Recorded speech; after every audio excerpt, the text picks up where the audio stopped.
packing our needs. We pack it for safety for ourselves.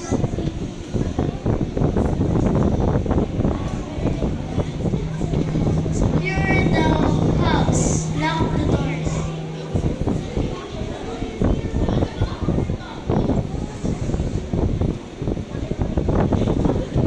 Dating to tutoring typhoon.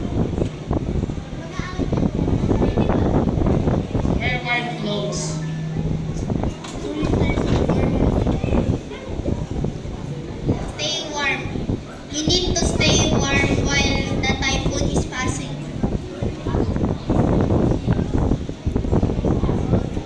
Typhoon. We need to stay together in case we get knocked.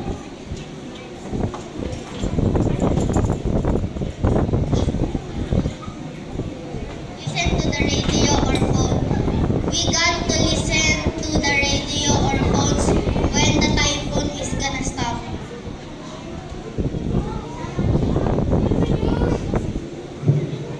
Things to do after typhoon.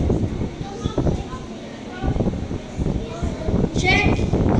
Check your house if it's safe to enter.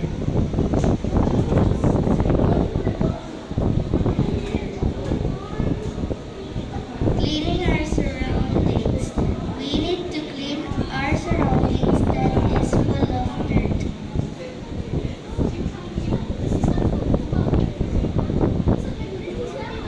Draining the water. You need to drain the water because it's where mosquitoes breed.